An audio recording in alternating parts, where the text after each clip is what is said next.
அண்மை செய்தி. மதுரை மீனாட்சி அம்மன் கோவில் சொத்துக்களை மீட்டு புறணமைத்து குடமுழுக்கு நடத்த கோரிய வழக்கு தொடர்பாக கோவில் சொத்துக்கள் ஆக்கிரமிப்பை குறிப்பிட்டு சொன்னால்தான் தெரியுமா என நீதிபதிகள் கேள்வி எழுப்பியிருக்கின்றனர்.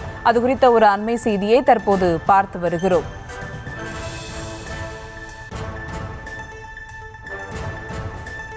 மேலும் விவரங்களோடு இணைகிறார் செய்தியாளர் மதியழகன். வணக்கம் மதியழகன், இந்த வழக்கு தொடர்பான முழு விவரங்கள்.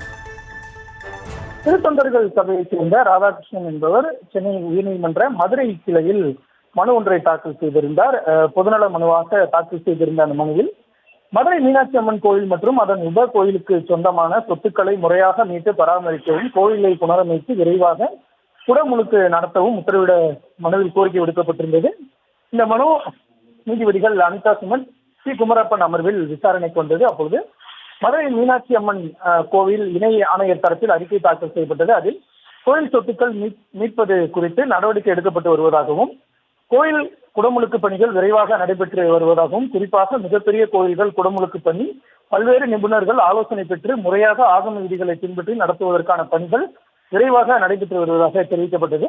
அந்த அறிக்கையை ஆய்வு செய்த நீதிபதிகள் சொத்துக்களின் விவரம் குறித்த எந்த தெளிவான விவரங்களும் இல்லை என தெரிவித்த நீதிபதிகள் இணை ஆணையரின் அறிக்கை திருப்தி அளிக்கவில்லை என அதிர்ச்சி தெரிவித்தனர். கோயில் நிர்வாகம் தரப்பில் மனுதாரர் எந்தெந்த இடத்தில் ஆக்கிரமிப்பு உள்ளது என கூறினால் உரிய நடவடிக்கை எடுக்கப்படும் என தெரிவிக்கப்பட்டது. அதற்கு நீதிபதிகள், மனுதாரர் குறிப்பிட்டு சொன்னால்தான் தெரியுமா, கோயிலின் சொத்து ஆவணங்கள் உங்களிடம் உள்ள பொழுது நீங்களே அதை கண்டறிந்து நடவடிக்கை எடுக்கலாமே என கேள்வி எழுப்பிய நீதிபதிகள் இந்த வழக்கு மீதான விசாரணையை, அதாவது இந்த மதுரை மீனாட்சி அம்மன் கோயில் மற்றும் அதன் உப கோயில்களின் சொத்துக்கள் தொடர்பான ஆவண பதிவேட்டை தாக்கல் செய்ய உத்தரவிட்டு இந்த வழக்கினுடைய விசாரணையை அக்டோபர் மாதம் 7ஆம் தேதிக்கு ஒத்திவைத்தனர்.